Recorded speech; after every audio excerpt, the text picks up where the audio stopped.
أعوذ بالله من الشيطان الرجيم. بسم الله الرحمن الرحيم.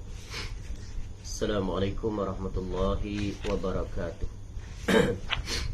إن الحمد لله نحمده ونستعينه ونستغفره ونعوذ بالله من شرور أنفسنا ومن سيئات أعمالنا. من يهده الله فلا مضل له ومن يضلل فلا هادي له. أشهد أن لا إله إلا الله وحده لا شريك له وأشهد أن محمدا عبده ورسوله. يا أيها الذين آمنوا اتقوا الله حق تقاته ولا تموتن إلا وأنتم مسلمون.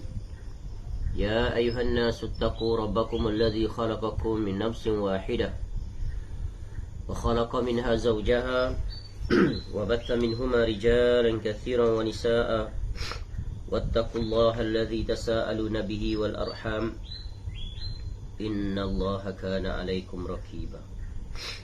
يا أيها الذين آمنوا اتقوا الله وقولوا قولا سديدا يصلح لكم أعمالكم ويغفر لكم ذنوبكم ومن يطع الله ورسوله فقد فاز فوزا عظيما. أما بعد فإن أصدق الحديث كتاب الله وخير الهدي هدي محمد صلى الله عليه وسلم شر الأمور محدثاتها وكل محدثة بدعة وكل بدعة ضلالة وكل ضلالة في النار. اللهم إنا نسألك علما نافعا. Ya Allah, kami memohon kepada Engkau ilmu yang bermanfaat. Alhamdulillah. Warizqan thayyiban, dan rezeki yang baik. Wa amalan mutaqabbala, dan amal yang diterima. Alhamdulillah, kita bersyukur pada Allah SWT.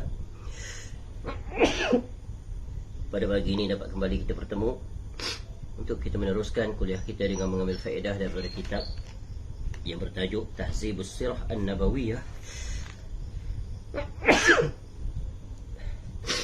min kitabi Tahzib al-Asma'i wal Lughat, ta'lif al-Imam Abi Zakaria Yahya bin Sharaf An-Nawawi Ad-Dimashqi rahimallahu ta'ala, yang kemudian kitab ini yang diberikan tahqiq dan ta'liq atasnya oleh Khalid bin Abdul Rahman bin Hamd Asy-Syai' hafizahullahu ta'ala. Sebuah kitab ringkas berkenaan dengan sirah Nabi SAW yang diambil daripada bahagian kitab besar Imam Nawawi rahimahullah, iaitu kitab Asma' wal Lughah, pada membicarakan tentang individu, tokoh-tokoh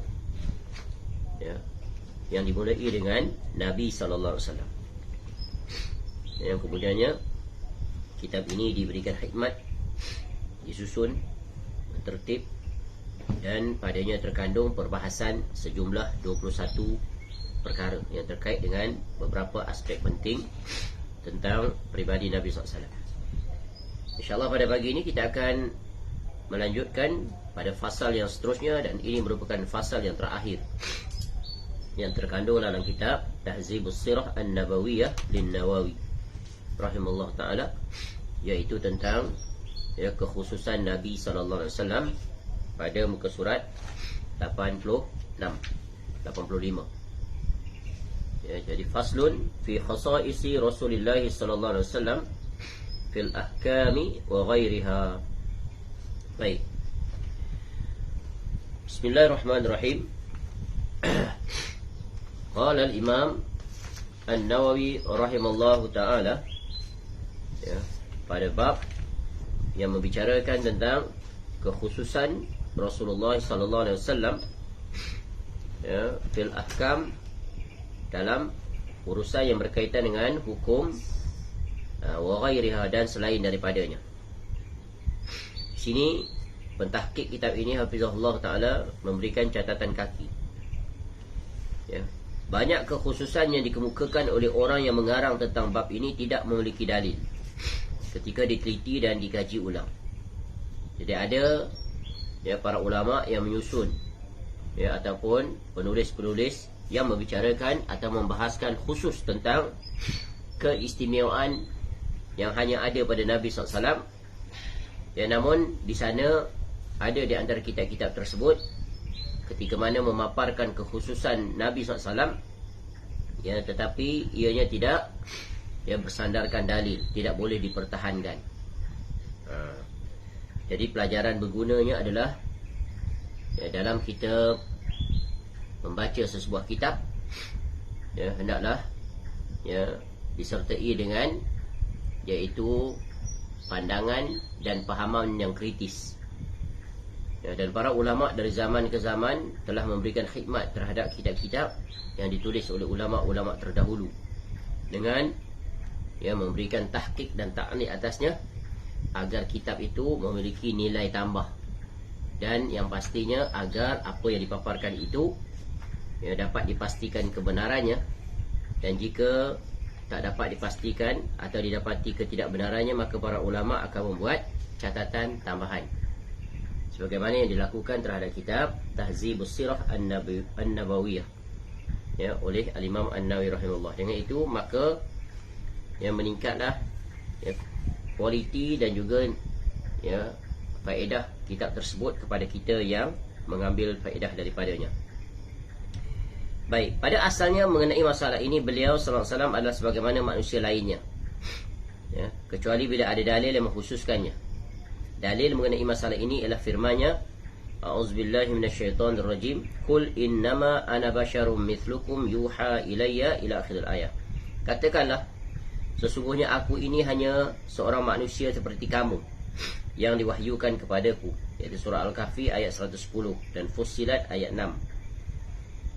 Ya, maksud sabda innama ana basyarun, sesungguhnya aku hanyalah manusia, ini betapa bagusnya apa yang dinukil oleh pengarang di akhir bab ini, iaitu Imam An-Nawawi rahimahullah, bahawa pada kekhususan ini tidak berlaku hukum kias, tapi yang harusnya adalah mencari nas-nas mengenainya. Sementara apa yang tidak ada nasnya, maka perbezaan pendapat mengenai hal ini pada hakikatnya adalah membahas perkara ghaib tanpa ada faedahnya. Maka sedarlah, ini kaedah penting, ya. Jadi agama ini tegak atas nas, ya. Apabila ketiadaan nas, maka, ya, itu adalah bukan bahagian daripada agama, kecuali sesuatu yang boleh dikaitkan dengan, ya, nas, yang ada kaitan cabang-cabang daripadanya. Jadi dalam perbahasan tentang kekhususan Nabi SAW ini, ya, iaitu, ya, maksud daripada pengarang adalah hendaknya berdasarkan dalil yang pasti, maknanya yang sahih, yang boleh dipertahankan, ya. Jadi para ulama kita telah berkhidmat kepada ilmu yang berkaitan tentang kekhususan Nabi SAW, ya, mereka mengarang pelbagai kitab, dan di antara kitab yang bagus yang ditulis oleh ulama kita, semisal oleh Al-Imam Abi Hafs Umar bin Ali Al-Ansari, atau yang lebih dikenali sebagai, iaitu Ibnu Al-Mulaqqin, ya, rahimallahu ta'ala, iaitu salah seorang ulama besar dalam mazhab Syafi'i, dengan kitabnya Ghayatus Suli Khasaisi Ar-Rasul sallallahu alaihi wasallam.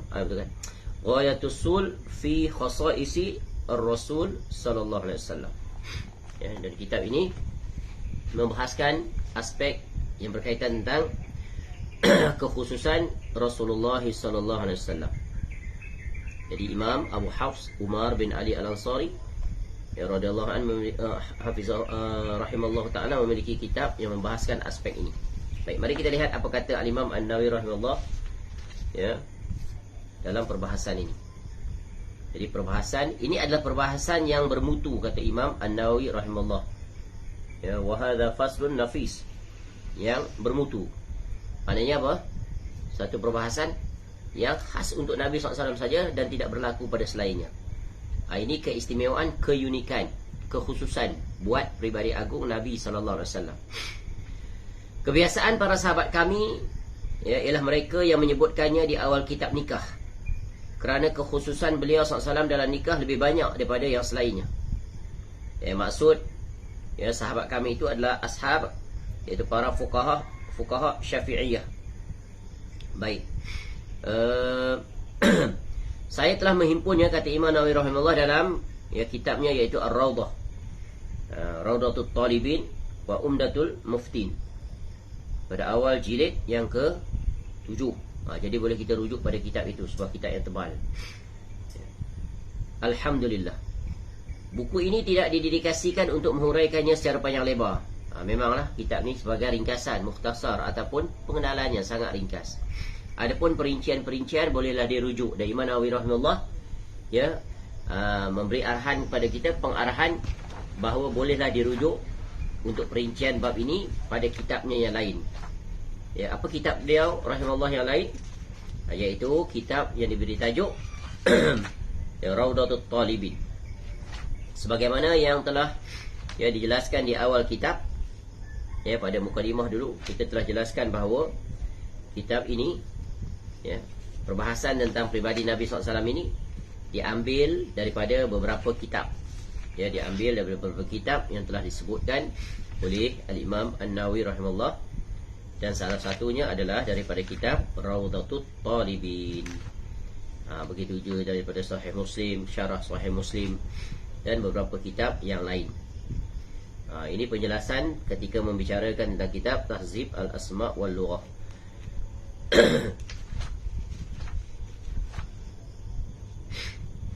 Baik. Menurut para sahabat kami, kekhususan Nabi SAW ada 4 macam. Ada 4 macam. Maknanya klasifikasinya, pengkhususan itu boleh ditinjau daripada 4 aspek, 4 bahagian. Yang pertama adalah kewajipan yang dikhususkan bagi Rasulullah SAW. Iaitu yang pertama, ad-darbul awal, iaitu kewajipan yang dikhususkan bagi Rasulullah SAW saja. Baik, menurut mereka hikmahnya ialah untuk menambah kedekatan dan darjat yang tinggi. Sebab tidak ada pendekatan diri yang dilakukan oleh orang-orang yang mendekatkan diri kepada Allah sebagaimana melaksanakan apa yang diwajibkan oleh Allah kepada mereka, sebagaimana ditegaskan dalam hadis sahih. Hadis sahih yang mana? Jadi pentahqiq memberikan hadis tersebut, iaitu hadis yang diriwayatkan oleh Imam Bukhari rahimahullah dalam kitab sahihnya, iaitu pada nombor 5602, bahawa Rasulullah SAW bersabda, "Man adali waliyan faqad azantuhu bil harbi wa ma taqarraba ilayya 'abdi bi syai'in ahabba ilayya mimma aftaratu alaihi." Ini hadis qudsi. Allah Ta'ala berfirman, barang siapa memusuhi kekasihku, yakni walinya, maka aku nyatakan perang terhadapnya.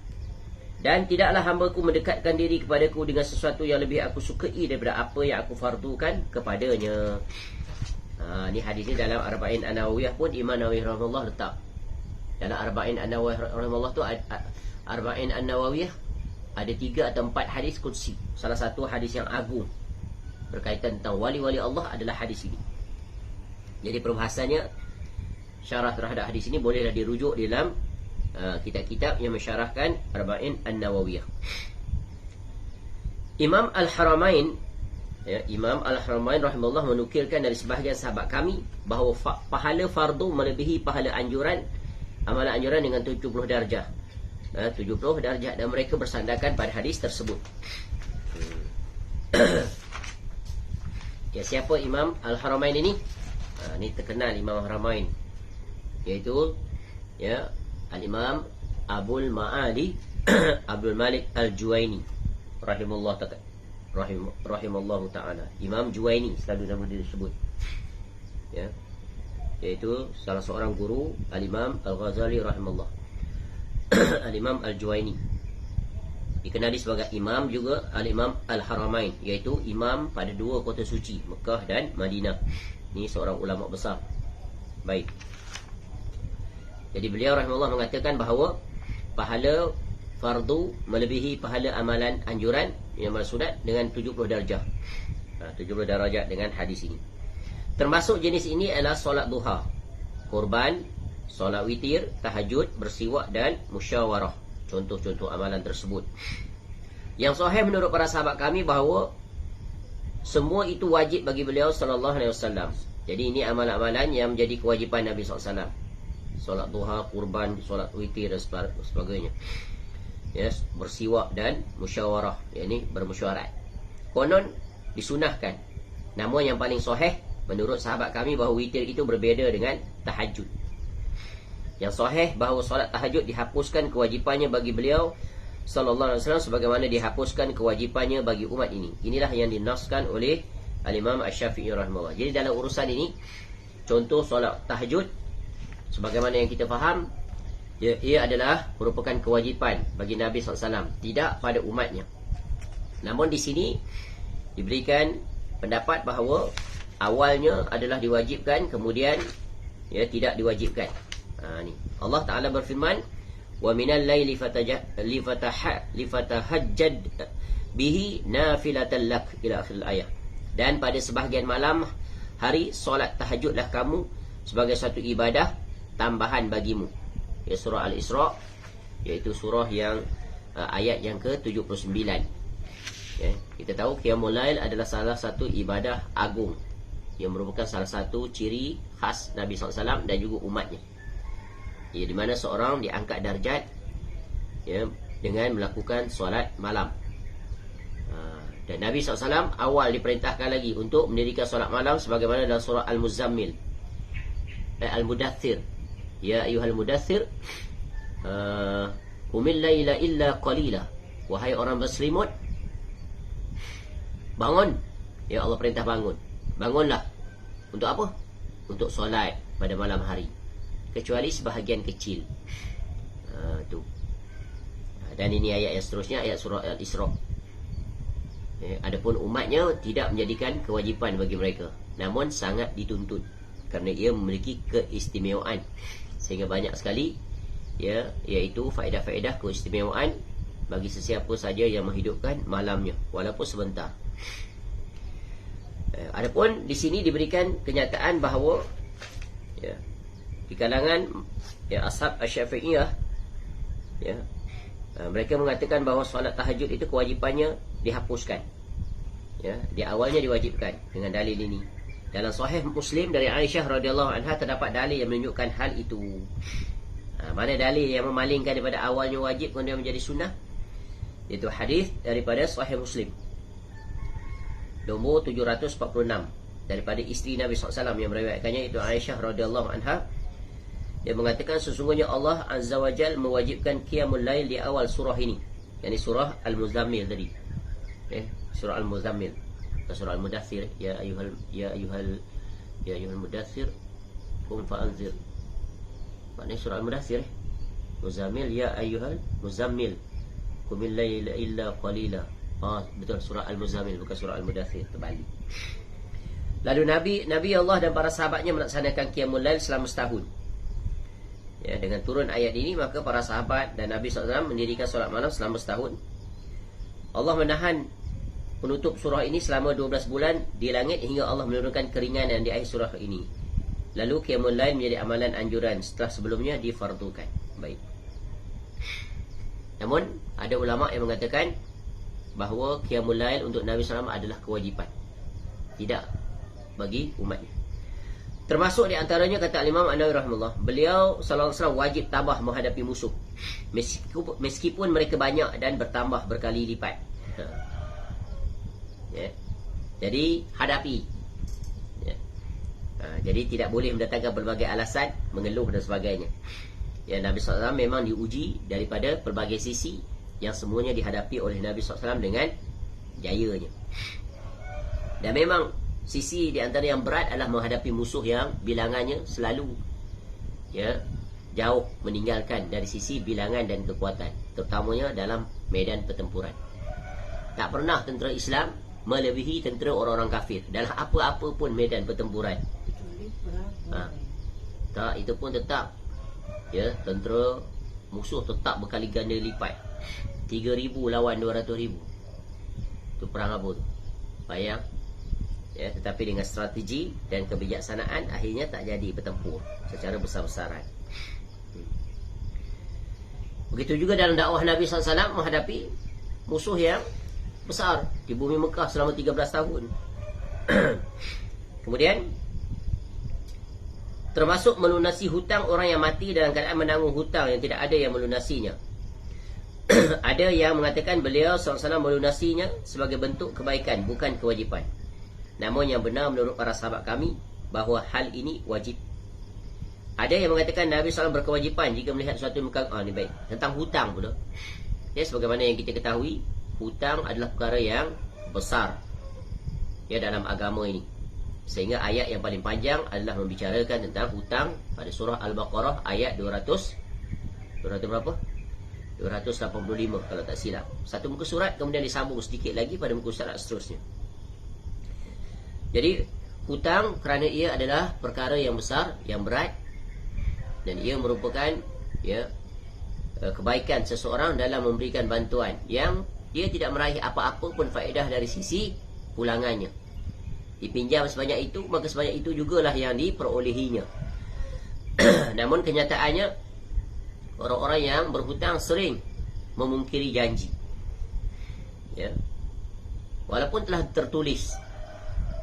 Ya, telah tertulis. Apatah lagi kalau tidak tertulis. Dan hutang adalah perkara yang boleh diwarisi. Maksudnya kalau pemberi hutang meninggal dunia, maka tetap wajib bagi orang yang berhutang itu melunasinya kepada ahli warisnya. Dan seseorang yang berhutang hendaklah perkara pertama, iaitu dia berniat untuk membayar hutang. Itu syarat dia pada dia nak, supaya dia selamat di negeri akhirat. Kerana di antara perkara yang menghalang seseorang untuk memasuki syurga, ia adalah hutang. Maka akan dilakukan qisas terhadapnya. Ya. Selesai barulah dia boleh masuk syurga dengan syarat iaitu pahalanya lebih berat daripada timbangannya. Khawatir nanti hutang itu akan mengikis pahala. Baik. Jadi orang-orang yang berhutang hendaklah segera melunasi hutangnya. Ya, di zaman Nabi SAW, ya, di awalnya Nabi SAW ketika ada orang yang meninggal dunia, para sahabatnya, ya, ditanya tentang hutangnya. Ya, jika dia masih berhutang, maka Nabi SAW tidak menjadi imam untuk menyolati jenazahnya. Nabi minta kepada para sahabat lain. Ini salah satu bentuk apa? Bentuk iaitu peringatan tentang jangan meringan dan meremehkan, agar juga menjadi pengajaran pada orang yang berhutang, ya, hendak segera membayar hutang. Nanti ya, sehingga kematiannya pun orang tak nak menjadi imam untuk menyolati jenazahnya, iaitu orang yang terbaik di kalangan manusia. Nabi SAW begitu jugalah seterusnya. Ya, kemudian Nabi SAW menyatakan ya, bahawa orang yang berhutang menjadi tanggungan bagi Nabi SAW. Nabi akan membayarnya. Ya, kerana Nabi SAW juga memiliki harta, betul kan? Harta sebagaimana yang kita sebut sebelum ini. Ya, adapun sesudah itu maka jadi di sini disebutkan bahawa ya, Nabi SAW melunasi hutang orang yang berhutang, ya, disebabkan kebaikan, bukan kewajipan. Namun kata Imam Nawawi rahimahullah, itu adalah merupakan kewajipan Nabi SAW. Bila kewajipan, maka itu adalah ciri kekhususan Nabi SAW. Baik, seterusnya, di antara kekhususan Nabi SAW adalah jika melihat sesuatu yang mengagumkannya, ya, sesuatu yang menakjubkannya, maka Nabi SAW mengucapkan labbaik innal aisha aishal akhirah. Aku penuhi panggilanmu. Sesungguhnya kehidupan yang sebenarnya adalah kehidupan akhirat. Allah mengajar Nabi SAW jangan terkasima, tertarik sedikit pun dengan keindahan duniawi yang sangat mempersona. Kalau kita tengok dunia, bukan main terkasima. Tengok orang memiliki sesuatu, terdetik di hati, nak juga sepertinya. Itu kita. Tapi Nabi SAW dilarang, terdetik pun tak boleh. Ya, dan Nabi SAW memang, ya, begitulah sifat Nabi SAW. Ya, sehingga Nabi SAW di antara perkara wasiat yang paling banyak adalah tentang tercelanya dunia ini.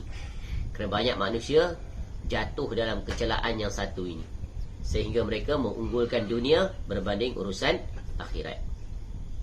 Apa bukti? Lihatlah kesibukan manusia dalam urusan dunia melangkaui jauh daripada kesibukannya dalam urusan akhirat. Ya, kalau mereka tidak terkasima dengan nikmat dunia, tentulah mereka akan menjadi orang yang istiqamah, memenuhi dan mengimarahkan masjid dan majlis ilmu. Itu saja dua contoh neraca pengukuran. Ya. Tapi yang ajaibnya, pada bulan Ramadan boleh pula mereka untuk melaksanakan dua perkara tersebut. Kenapa di bulan-bulan lain mereka tidak boleh melakukannya? Apa alasan? Itu persoalan yang hendaknya kita jawab. Bukan mendatangkan alasan, tapi mendatangkan jalan. Ya, hendaklah setiap orang itu bermuhasabah, tanya pada diri mereka masing-masing, kenapa pada bulan Ramadan aku boleh sampai ke masjid 5 waktu pula tu. Ya, waktu subuh lagi. Ya. Boleh pula untuk bersabar duduk dalam majlis tazkirah dan sebagainya. Tetapi selesai bulan Ramadan, kenapa kamu tak mampu? Kenapa tak boleh? Ini persoalan. Ya. Di dunia kita boleh mendatangkan berbagai alasan. Alasan itu, alasan ini. Tetapi bila kita berdiri di hadapan Allah, beranikah kita untuk mendatangkan alasan? Tentu sekali-kali tak akan berani. Ya, adapun kita bila melihat suatu perkara yang menakjubkan, ya, ucapkan apa? Ya, subhanallah dan sebagainya. Puji Allah. Al-Quran ajar kita, bila melihat sesuatu perkara yang menakjubkan, maka langsung kita mengucapkan Rabbana ma khalaqta hadza batila subhanaka faqina azabannar, dalam surah Al-Imran itu ayat 190. Ya. Maha suci Engkau ya Allah, tidaklah Engkau jadikan sesuatu ini, ya, sesuatu yang sia-sia. Ya Allah, Engkau jadikan apa saja yang ada di atas muka bumi ini semuanya ada faedah, walaupun pada dasarnya mendatangkan mudarat, tetapi hakikatnya padanya tersimpan iaitu kebaikan. Dan kemudian, ya, Maha suci Engkau ya Allah, jauhlah aku daripada azab api neraka. Kenapa? Manusia banyak lalai. Lihat kebesaran, lihat ayat-ayat Allah di alam ini, namun dia tak nampak keterkaitannya dengan Allah, dan dia tidak memuji dan membesarkan Allah. Maknanya dia lalai. Ini sebab itu Allah Ta'ala ajar kita. Jadi Nabi SAW diajar oleh Allah, jangan sekali-kali, ya, terdetik, terbesit di hati kecilnya keinginan akan dunia ini. Kerana dunia ini tiada nilainya di sisi Allah. Ad-dunya mal'unatun. Dunia ini terlaknat. Ya.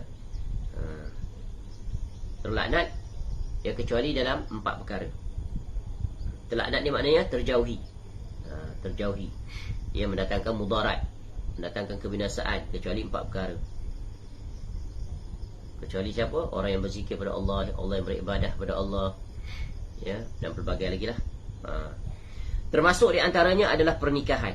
Ini dalam urusan pernikahan ada ciri khas untuk Nabi SAW, bahawa beliau SAW diwajibkan untuk memberikan pilihan kepada isteri-isterinya, berpisah dari beliau SAW atau memilih beliau SAW. Bagi kalau ada di antara isteri yang tak bersetuju dengan Nabi SAW, ya, dari segi aspek-aspek yang berkaitan dengan kehidupan berumah tangga dengan Nabi SAW, maka Nabi SAW beri pilihan. Kamu boleh berpisah atau kamu ingin kekal dengan Nabi SAW. Sebahagian sahabat kami, kata Imam Nawawi rahimahullah, mengatakan memberikan pilihan ini dianjurkan, tetapi yang benar adalah wajib. Ya. Ketika beliau SAW memberikan pilihan kepada mereka, ternyata mereka memilih beliau SAW dan negeri akhirat. Memanglah, ya, siapa yang boleh mengganti, ya, seorang suami, ya, semisal dengan Nabi SAW? Sekali-kali tidak. Maka tentulah mereka tidak akan berpindah daripada kedudukan yang tinggi dan mulia kepada kedudukan yang rendah dan hina. Oleh kerana itu Allah Ta'ala mengharamkan Nabi SAW menikahi wanita lain setelah mereka dan menggantikan mereka sebagai balasan bagi mereka atas perbuatan mereka yang baik. Ya, Allah Subhanahu Wa Ta'ala berfirman, la yahillu lakan nisa'u min ba'du wa la an tabaddala bihinna min azwajin walau a'jabaka, ila akhir ayat. Tidak halal bagimu mengahwini perempuan sesudah itu, dan tidak boleh pula mengganti mereka dengan isteri-isteri yang lain. Surah Al-Ahzab ayat 52. Sebagaimana yang kita ketahui bahawa Nabi SAW, ya, ketika mana Rasulullah SAW masih hidup sebelum kewafatannya, Nabi SAW, ya, sebagaimana yang disebut oleh para ulama tarikh, ya, terdiri daripada 11 isteri. Ya, 2 isteri Nabi SAW meninggal dunia ketika Nabi SAW menjadi Rasul, sebelum kewafatan Nabi SAW, iaitu tentu isteri yang pertama, iaitu Khadijah binti Khuwailid radhiyallahu anha. Sebagaimana yang kita ketahui bahawa Khadijah radhiyallahu anha adalah isteri pertama Nabi SAW, seorang janda kaya, ahli perniagaan, ya, yang segala keturunannya adalah keturunan yang sangat mulia. Ya, sebelumnya beliau memiliki 2 suami. Suami pertama adalah Atiq bin Ais bin Abdullah bin Makhzum. Kemudian dia meninggal, dia pun kahwin pula dengan Abu Halah bin Zurarah bin An-Nabashi At-Tamimi. Yang ini nanti dia ada anak akan menjadi anak tiri kepada Nabi SAW, iaitu yang telah kita sebut, yang meriwayatkan tentang secara terperinci tentang pribadi Nabi SAW dari sisi fizikal dan seumpamanya, yang disebut, yang diletakkan oleh Al-Imam At-Tirmizi rahimahullah hadis ini dalam Syama'il Muhammadiyah yang telah kita sebut sebelum ini, ya, iaitu Hind bin Abi Halah. Dia ketika ditanya oleh Al-Hasan radhiyallahu anhu tentang datuknya. Baik. Kemudian setelah Abu Halah, ya, ayah kepada Hind bin Abi Halah itu meninggal dunia, lalu ya Nabi SAW, kemudian Khadijah menjanda, kemudian barulah kemudian dinikahi oleh Nabi SAW, dan daripadanya lah lahir zuriat Nabi SAW sampai sekarang, iaitu menerusi ya anaknya Fatimah radhiyallahu anha yang berkahwin dengan Ali bin Abi Thalib, yang padanya lahir Hasan dan Husain radhiyallahu anhuma. Dan sebagaimana yang kita ketahui juga, Nabi SAW memiliki anak, itu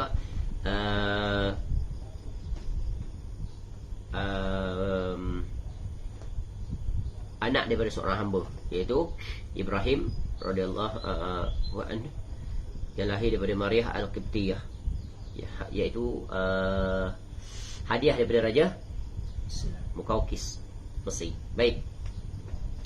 Yang kedua meninggal adalah iaitu Zainab bin Khuzaimah radhiyallahu anha, yang dikenali sebagai Ummul Masakin, ibunda orang-orang miskin. Dan dia berkahwin dengan Nabi SAW tak lama, ya, tempoh masa yang singkat.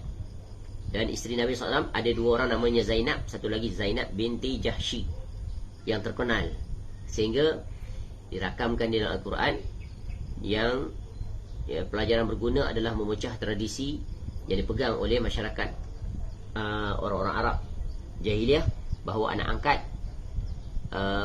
bekas suami anak angkat, bekas isteri anak angkat tak boleh berkahwin dengan bapa angkat.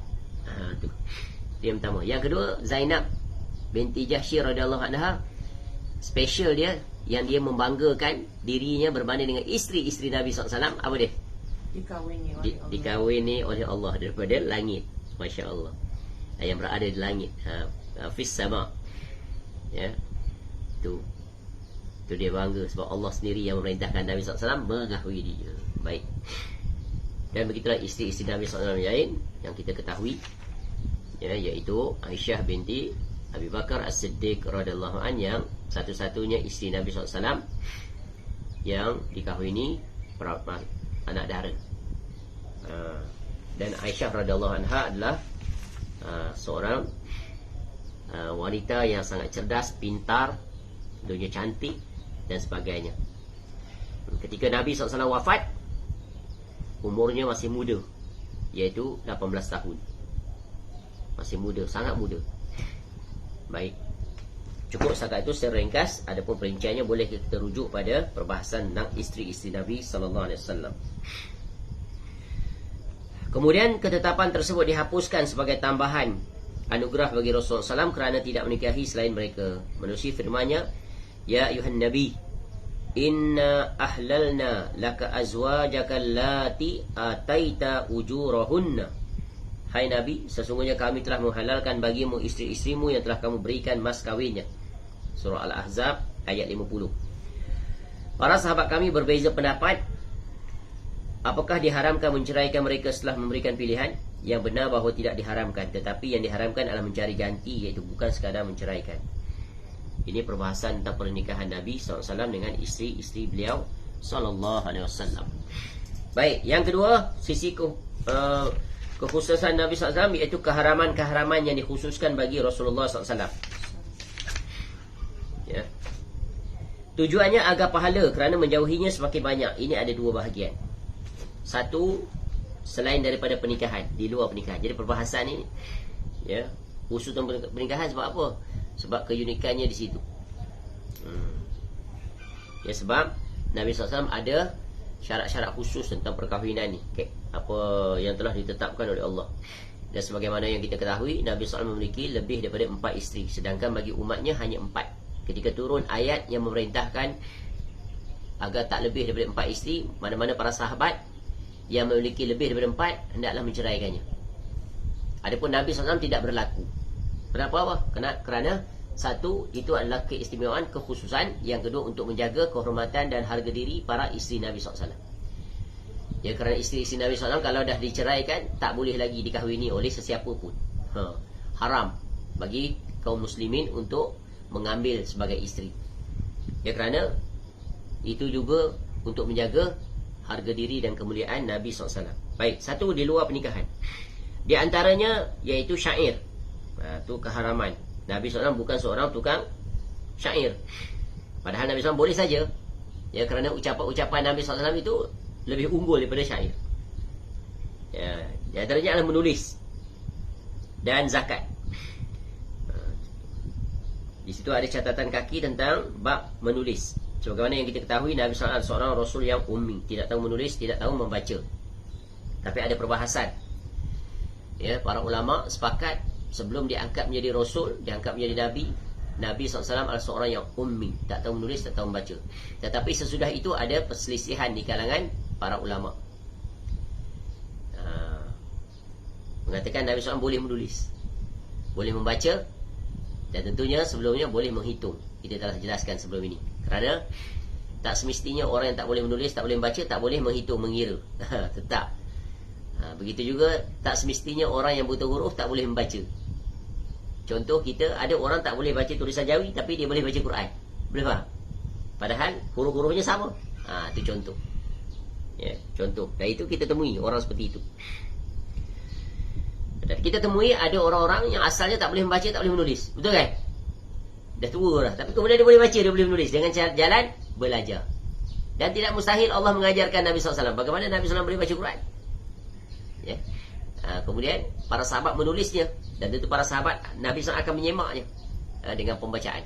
Dan ini perbahasan yang dibicarakan oleh para ulama dengan karenah dalil-dalil. Ya, baik. Bolehlah kita rujuk pada perbahasan para ulama tentang bab yang satu ini. Dan ini juga merupakan salah satu serangan yang dilancarkan oleh para orientalis. Namun agama ini dijaga oleh Allah Ta'ala, tetap akan ada para ulama yang mempertahankannya dengan bukti-bukti yang tak terbantahkan. Cuma orang-orang orientalis dan sekutu-sekutunya di kalangan Islam itu mewujudkan kesamaran, syubhat. Namun syubhat itu tak dapat berdiri. Ia kukuh kerana ia berdiri di atas asas yang sangat rapuh, lebih rapuh daripada sarang labah-labah. Mengenai sedekah sunnah, ada dua pendapat Asy-Syafi'i. Ni Al-Imam Asy-Syafi'i. Sebab Imam Nawawi rahimahullah membahas dari sudut pendapat mazhab Syafi'i. Sebab ya, Imam Syafi'i rahimahullah adalah bermazhab Syafi'i. Jadi menunjukkan di mazhab lain ada pendapat yang berbeza atau sama. Dan yang paling sahih adalah bahawa hal itu diharamkan atasnya. Adapun makan sambil bersandar, makan bawang merah, bawang putih dan bawang bakung. Bawang merah, ya bawang lah ni, jenis-jenis bawang. Maka semua itu dimakruhkan baginya, tidak diharamkan. Menurut pendapat yang paling sahih. Menurut sebagian sahabat kami diharamkan. Maknanya perkara yang terlarang. Kerana bawang ini menghasilkan bauan yang tak enak. Yang khususnya ketika nak mendirikan solat, maka dilarang orang yang memiliki bau mulut yang boleh mengganggu para jamaah hendaklah jangan datang selagi mana dia tidak menghilangkan bau tersebut. Ya, bukan hanya bau mulut, bau badan. Ya, busuk badan ni. Bekerja penat berpeluh-peluh, dia pun pergi masuk masjid solat. Itu dilarang. Hendaklah dia mewangikan dirinya terlebih dahulu. Ya, kerana apa? Dilarang mengganggu. Bayangkan dari sisi penampilan, dari sisi bau mulut pun dilarang. Ditegah untuk datang solat kerana mengganggu orang yang sedang solat di kiri kanannya. Bayangkan orang yang datang berzikir kuat-kuat sesudah solat, masih ada orang yang solat, maka tentulah juga termasuk dalam ilah ini, iaitu mengganggu. Tapi kenyataan yang berlaku ajaib. Ya, bukan main kuat lagi dia berzikir sesudah salam. Padahal yang peliknya solat zuhur dan asar tadi itu perlahan. Ya, sir. Sesudah itu dia berzikir dengan mikrofonnya sehingga terganggu makmum yang sedang masbuk. Wahai orang berakal, ya, waraslah kamu, lihat ni. Contoh, ya, bau badan mengganggu saja dilarang. Ditegah datang solat, bersihkan diri, wangikan diri baru datang. Sebab tu disunahkan mewangi-wangikan diri. Supaya apa? Mendatangkan ketenteraman, keselesaan. Kerana di antara perkara yang menjadi intisari solat apa? Intipati solat teras, iaitu khusyuk, berusaha untuk khusyuk. Apatah lagi di zaman sekarang lagi sulit. Ditambah pula dengan perkara tadi, ya, kebisingan, ya, dengan zikir dan sebagainya. Padahal zikir itu antara kita dengan Allah.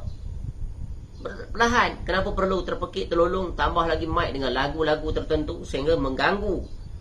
Ya, betul, banyak orang yang akan datang solat lagi. Contoh solat maghrib, ada orang yang bermusafir singgah nak solat, dia tak sempat tadi solat berjamaah. Kita zikir bukan main kuat lagi, tak terganggu kah dia? Sedangkan dia jadi imam tu bagi jamaah dia. Solat, contohnya musafir, nak jamak, nak puasa, nak baca pun terganggu dengan zikirnya para imam itu. Sebab itu sunnahnya adalah zikir, iaitu, ya, bersama-sama zikir, bukan sama-sama berzikir. Ya, bukan zikir bersama-sama, tapi sama-sama berzikir. Maknanya masing-masing berzikirlah kepada Allah sesuai dengan mood yang kita inginkan. Ada orang berzikir secara sederhana, ada orang cepat, sesuai dengan keselesaannya. Tapi kalau sudah diseragamkan, penat kita. Kenapa? Kadang imam itu berzikir, ya Allah, punya kuat, punya cepat, sehingga kita yang tua-tua ni tak larat, tak mampu untuk mengikutinya. Maka hilanglah kenikmatan dalam berzikir. Dari sisi apa? Penghayatan dan kekhusyukan. Begitulah agama ini bila ditukar daripada asalnya sehingga mendatangkan mudarat. Tapi kalau ditegur, melenting, marah, lalu dituduh ni benci zikir, ya, dia orang yang tak nak berzikir. Ya, betapa jauhnya dari tuduhan mereka itu. Padahal kita mengajak kembali ikut cara sunnah Nabi SAW dalam berzikir kepada Allah. Tu akal ni kena berfungsi, bukan emosi, bukan amalan orang ramai itu yang dijadikan sandaran. Kerana apabila menyimpang pasti akan mendatangkan kebinasaan. Sebab itu Nabi SAW ingatkan hal yang satu ini. Taraktu fikum bukan. In tarak Macam mana hadis? Allah.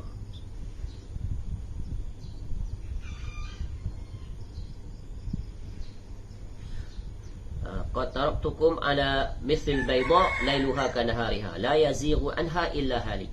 Aku tinggalkan kamu ini, agama ni, ya, permisalannya malam putih bersih, seperti malam tu seperti siang. Ya, barang siapa yang menyimpang pasti akan binasa. Keluar daripada aturan syariat, keluar daripada aturan agama, keluar daripada aturan SOP Nabi SAW, pasti akan mendatangkan mudarat, bukan mendatangkan maslahat. Seperti tadi, mengganggu orang lain, sehingga barangkali orang yang solat itu daripada awalnya nak khusyuk, tiba-tiba datang kemarahan, kejengkelan, rasa apa? Jengkel terhadap perbuatan imam itu, kerana mengganggu hak dia untuk bermunajat kepada Allah. Ya. Dan ini perbuatan yang dilarang, yang menatijahkan apa? Dosa. Baik, kemudian kata Imam Nawawi rahimahullah, jika beliau SAW telah memakai baju perangnya, maka beliau SAW diharamkan melepasnya sehingga bertemu musuh dan berperang.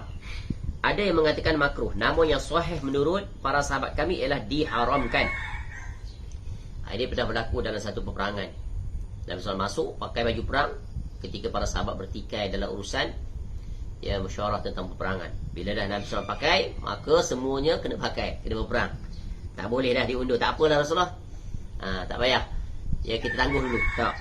Tak ingat perang apa tu? Perang Uhud, yang dia keluar daripada bumi Madinah. Ketika ada sahabat nak cadang bertahan di kota Madinah atau keluar daripada kota Madinah. Sebahagian sahabat kami yang membuat cabang hukum dari hukum ini, iaitu jika beliau SAW telah mulai melakukan hal yang sunnah, maka beliau SAW wajib menyempurnakannya. Tetapi pendapat ini lemah. Beliau SAW diharamkan memandang apa yang dikurniakan Allah kepada manusia berupa kimilau dunia. Tapi tadi dah sebut dah di awal, iaitu tentang Nabi SAW diarahkan untuk mengucapkan ucapan labbaik innal aisha aishal akhirah. Beliau SAW juga diharamkan mata yang berkhianat, iaitu mengisyaratkan dengan kepala, tangan atau selainnya pada hal yang mubah berupa membunuh, memukul atau semisalnya yang berbeza dengan apa yang nampak dan yang terkesan. Nabi SAW dari segi body language dilarang bagi isyarat contohnya. Ya, tak dengan ucapan tapi dengan arahan mata ataupun arahan bentuk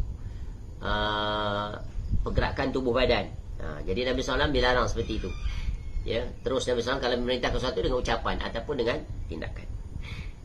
Kita memang macam-macam bentuk kita guna, betul kan? Orang ada depan, ya, kita bagi isyarat dengan mata atau dengan jari atau dengan bibir dan sebagainya. Beliau SAW pada mulanya tidak mensolati orang yang mati dalam keadaan meninggalkan hutang yang tidak dilunasi dan mengizinkan para sahabatnya untuk mensolatinya. Para sahabat kami berbeza pendapat apakah beliau SAW diharamkan mensolatinya kah atau tidak. Ya, beliau SAW kemudian ketentuan itu dihapuskan, lalu beliau SAW mensolatinya dan melunasi hutangnya dan harta milik beliau SAW. Inilah kewajipan khusus special untuk Nabi SAW sebagai seorang pemimpin. Betapa besarnya tanggungjawab Nabi SAW menjadi pemimpin umat Islam. Ini pelajaran berguna bagi para pemimpin yang memimpin, yang diberikan amanah oleh Allah Ta'ala untuk mengurusi hal ehwal umat Islam. Bahawa kamu akan besar sekali tanggungjawab yang akan dihadapkan oleh kamu nanti di negeri akhirat. Akan disoal yang pertama tentang amanah.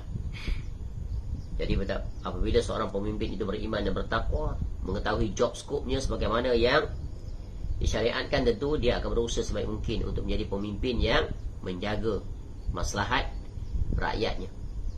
Dia memastikan rakyatnya terbela, mendapat naungan, mendapat bantuan, mendapat pertolongan. Apatah lagi di zaman di mana ramai daripada rakyatnya hidup dalam keadaan sulit, susah. Ya, yang tentunya boleh membantu secara langsung adalah para pemerintah, kerana mereka memiliki wewenang, boleh membuat keputusan, boleh menyalurkan bantuan. Ini adalah perkara yang sangat berat, ya, yang banyak tak ditunaikan oleh para pemimpin di zaman sekarang. Sehingga rakyat, masyarakat yang susah seperti itu terpaksa berusaha sendiri, ya, untuk mengatur kehidupan mereka yang sangat sulit dan payah. Mudah-mudahan Allah menggunakan kita pemimpin yang menunaikan amanahnya dengan sebaik mungkin sesuai dengan aturan syariat. Ya, semoga pemimpin yang Allah kurniakan pada kita pada hari ini, dia akan melaksanakan kewajipan-kewajipan mereka sesuai, ya, demi untuk menjaga, ya, maslahat rakyat, bukan untuk maslahat mereka. Kerana pemimpin itu mereka adalah khadam kepada rakyat. Mereka itu di dunia diberi gelaran YB, bukan yang berhormat. Mereka adalah yang berkhidmat. Kena tukar tu, refresh, ya, sebutan terms YB itu bukan yang berhormat. Yang berhormat tu rakyat, yang perlu dihormati. Kerana rakyat itulah yang mengangkat mereka menjadi pemimpin. Ya, mereka naik di kerusi kepemimpinan itu. Mereka dapat yang pertama apa? Gaji yang lumayan. Rakyat yang angkat mereka, ya, tidak bergaji. Ya, majoritinya orang susah, siang malam bekerja. Kemudian dihadapkan dengan pelbagai, ya, tekanan-tekanan dari sisi kos kehidupan. Kena bayar cukai itu, cukai ini, kena bayar tol, kena bayar, dan pelbagai lagi. Yang hendaknya pihak pemerintah cari jalan bagaimana untuk meringankan beban, terutama majoriti rakyatnya yang hidup susah. Ya, alangkah indahnya jika memiliki pemimpin seperti itu, maka akan Allah turunlah keberkahan bagi, ya, penduduk yang berada di bawah kepimpinan seperti itu. Negara kita ni sebenarnya sangat kaya.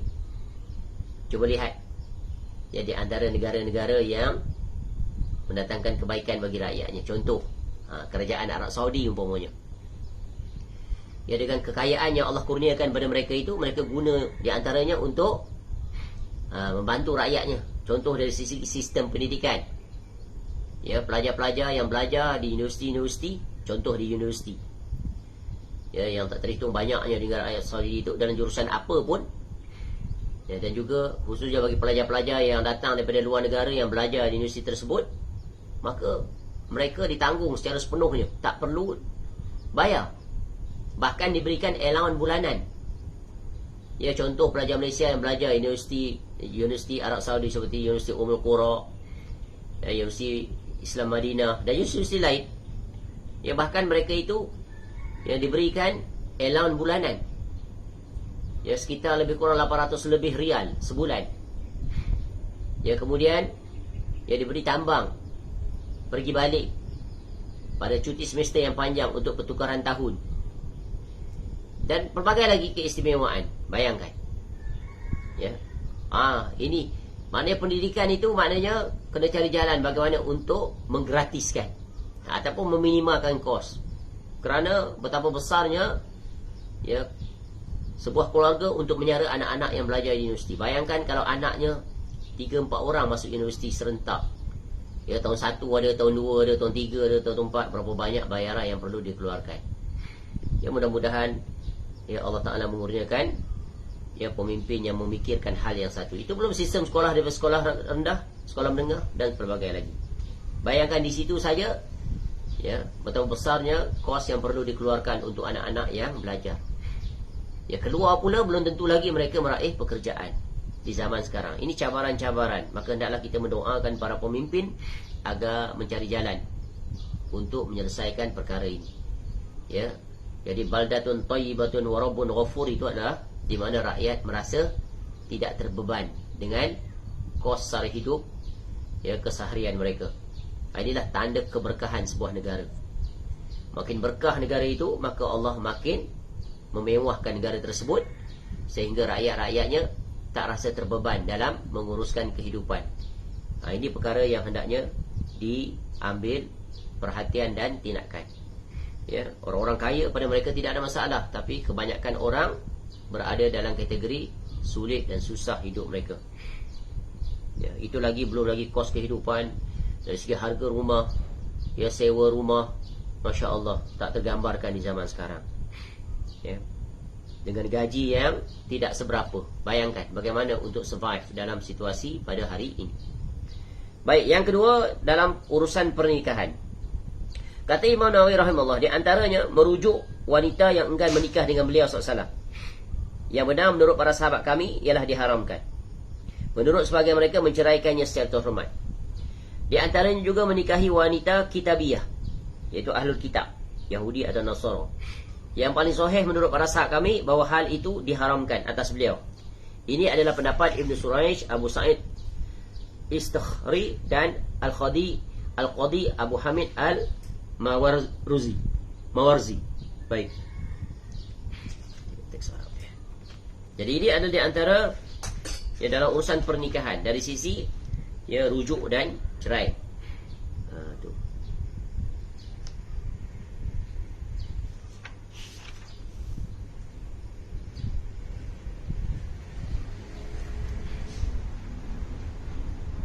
Abu Ishaq Al-Marwazi berpendapat tidak haram, ya, sementara mengambil budak wanita kitabiah dan menikahi budak wanita muslimah terdapat dua pendapat. Ni hamba sahih yang kemudian dimerdekakan. Tetapi yang paling sahih tentang mengambil budak kitabiah adalah halal dan diharamkan menikahi budak wanita muslimah. Adapun budak wanita kitabiah, maka jumhur ulama memutuskan bahawa menikahinya diharamkan atas beliau sallallahu alaihi wasallam. Maknanya hamba, ya, dia kena dimerdekakan. Namun Al-Hanafi menolak dua pendapat itu. Para sahabat kami juga membuat macam-macam hukum dari hukum ini yang saya rasa bukan tempatnya untuk dimuatkan dalam buku ini. Ini perbahasan boleh dirujuk dalam kitab khusus yang membicarakan tentang urusan ini. Bagaimana kedudukan Nabi SAW dari segi menikahi wanita kitabiah dan juga hamba daripada wanita kitabiah dan juga hamba daripada wanita muslimah. Nabi SAW pernah menikahi salah seorang isteri Nabi SAW adalah daripada orang Yahudi, yang kemudian menjadi hamba, kemudian dibebaskan dan disyaratkan sebagai maharnya dimerdekakan jadi isteri Nabi SAW. Siapa dia? Isteri Nabi SAW tersebut iaitu Sofiyah binti Huyai bin Akhtab An-Nazariyah. Ini je. Dalam perang Khaybar. Ya, dan Sofiyah ini juga adalah, ya, janda. Yang Nabi SAW ada suaminya yang 3, yang mana sebelumnya beliau radhiyallahu anha bersuamikan Salam bin Mishkam. Kemudian suaminya meninggal, dia dinikahi oleh Kinanah bin Ar-Rabi' bin Abil Haqiq. Kemudian Kinanah itu mati dalam pertempuran peperangan Khaybar. Ini peperangan pengusiran daripada ini kubu yang sangat kuat yang ditempati oleh Yahudi. Kemudian di antara yang tertawan adalah Sofiyah radhiyallahu anha. Kemudian beliau radhiyallahu anha dibebaskan oleh Nabi SAW lalu menikahinya. Ini. Yang ketiga, keringanan dan kemubahan. Baik, kita berhenti di sini. Iaitu sisi yang ketiga tentang kekhususan Nabi SAW dalam hukum dan selainnya, iaitu keringanan dan kemubahan. Iaitu apa yang boleh untuk Nabi SAW, yang tidak boleh. Ada dua jenis.